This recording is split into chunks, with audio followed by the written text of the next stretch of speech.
I see a lot of you guys getting active in the comment sections about the new V8 engines from GM. So as most of you know, GM did unveil the LS6 for the Corvette. It's going to be found in the Stingray and the Grand Sport. And so we're going to use that as a basis point because I've been kind of giving you guys some mixed information here because I have really bad memory. So I'm going to discuss and just confirm everything that I've been saying. So that's partially why I'm doing this video, but I also want to just kind of give you guys my opinion on what I think we're going to see in the next V8 engine. So port injection, direct injection, we're going to talk about all that in this video.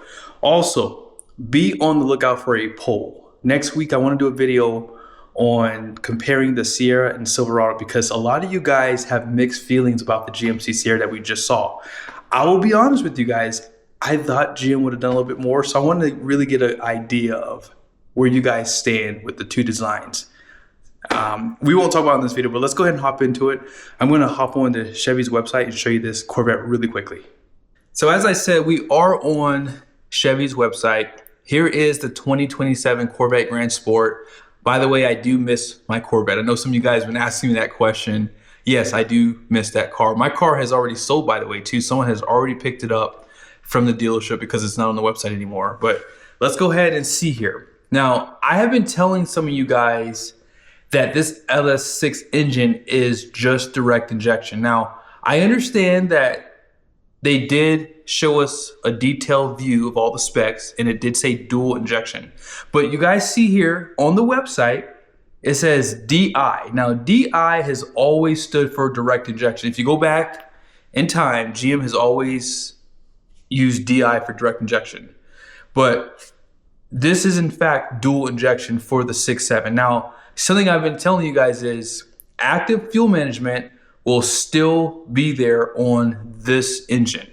And if you don't know what that means, it's cylinder deactivation. So it can deactivate 4 cylinders so it can get better fuel economy. It's part of those stupid laws that they have created.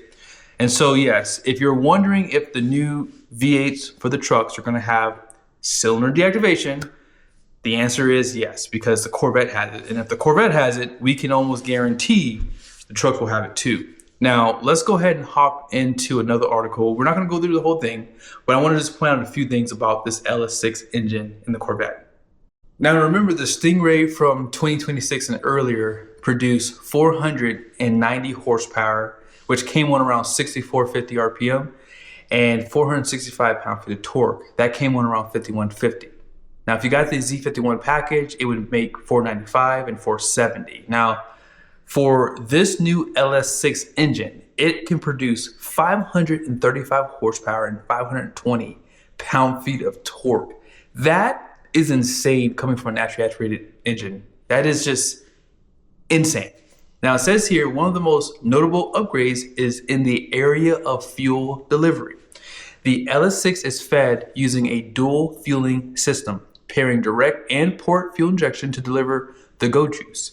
This setup improves fuel atomization for better efficiency under certain conditions, plus more consistent performance at higher engine speeds. A 92mm throttle body is used as well. From a hardware standpoint, the LS6 is based on an aluminum block architecture with cast-in iron cylinder liners per the new Gen 6 small block architecture. The heads are made from an A356 T6 cast aluminum. The cylinders get a 4.06-inch bore plus a longer 3.94-inch stroke. The new engine also utilizes a high-capacity performance lubrication system and a revised intake design described as a tunnel ram configuration aimed at improving airflow and supporting higher output. Part of the reason why I sold my C8 Z06 was because of the introduction of this LS6. Because it is dual injection, it wouldn't shock me if GM decided to do some updates with the LT6 engine found in the Corvette Z06. Now, if you move up to the ZR1, they did introduce dual injection for that engine. And I was shocked why they wouldn't have done that with the LT6, but again, they were obviously going after more power with the LT7, and that's one of the ways you can do that, just like as you see with this LS6 engine. So with the introduction of the Grand Sport and the fact that the ZR1s are starting to slightly come down in price, I felt like it was a good idea to jump out of the C8Z06. Just something I thought about. Really sad. I do miss the car for sure. But let's go ahead and talk about this 5.7 and 6.6 for the trucks. So here's the question. Will the 2027 Silverado and Sierra have dual injection?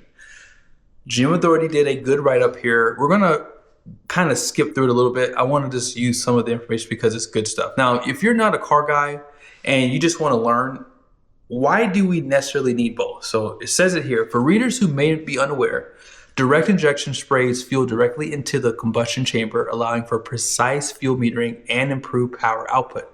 The technology also helps cool the combustion chamber. I did not know that, by the way, enabling higher compression and more aggressive ignition timing. Now, here's the thing you have to understand. With this new LS6, which is a 6.7 liter V8 for the Corvette, it has a compression ratio of 13:1.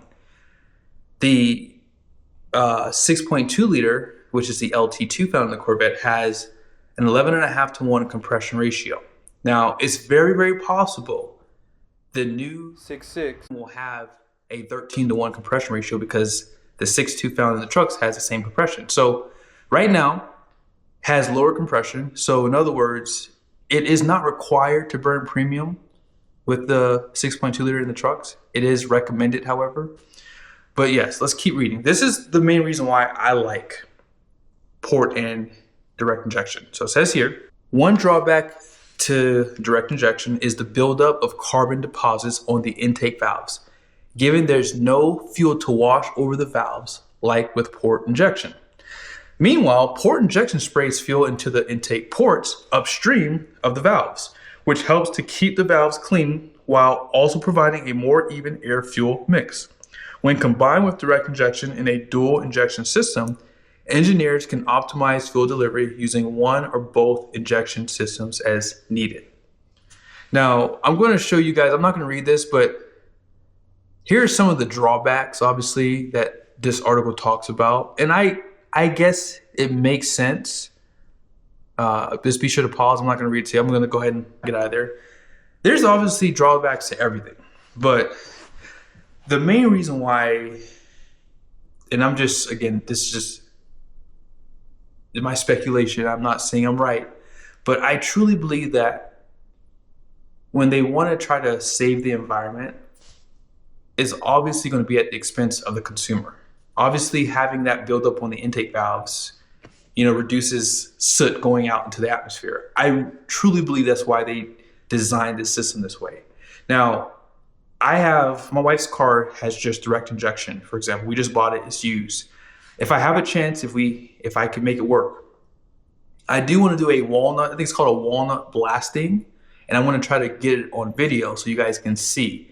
But this is not an easy job and an easy process because you don't have the spray, right, to wash over those valves. Those valves are going to just get really caked up with soot. So this is why I think it would be in GM's best interest to just offer both, because it would give people peace of mind, right? And of course, if you're using fuel injector cleaner, things like that, it would be effective in cleaning the fuel system out. So yes, I highly recommend, GM, if you're watching this video, I'm sure you don't, but if you did, everyone in the comment section is hoping that you do dual injection just like the 6.7. And in some of my comments that I responded to, I might have said that the LS6 did not have dual because I thought online it said direct injection, but you guys do know now after watching this video that it does have dual. So hopefully that means that the 6.6 and the 5.7 will have dual injection. At the very least, at least have the 6.6, because it's very possible, because of the complexity of it, as they call it, it could potentially make it more expensive. It wouldn't shock me if the 5.7 came out with just direct injection just because they could save money on that platform. And most people probably buy that engine don't even care anyways. But for the 6.6, I'm willing to bet you because of the performance it can possibly make, they may make that one dual injection. Now, in closing, who would like to see a dual intake setup on the 6.6 liter V8? Obviously, dual throttle bodies. I think that if GM were to do that, that would significantly help with low end torque for sure, but it just looks cool.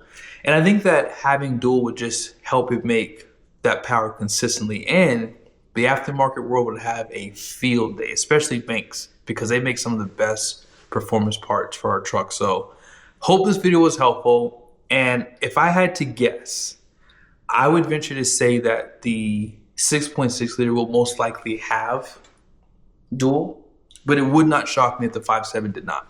But at the end of the day, if they're going to do it for one, they could possibly do it for both. But if I had to guess, the 6.6 will definitely have dual injection, but the 5.7, I don't know. I don't think it will, because it's just a different platform compared to the 6.6. And I could see them spending a little bit more money in the 6.6 because it will be in the higher trim level. So hope this video was helpful. Be sure to share your thoughts down below. And I will have the poll up before I drop this video, so I'll show you here really quickly. This is the poll. I'll put it here. Be sure to vote which truck you like better for the interior and exterior. So I'll do 2 polls and then just vote. See you guys soon.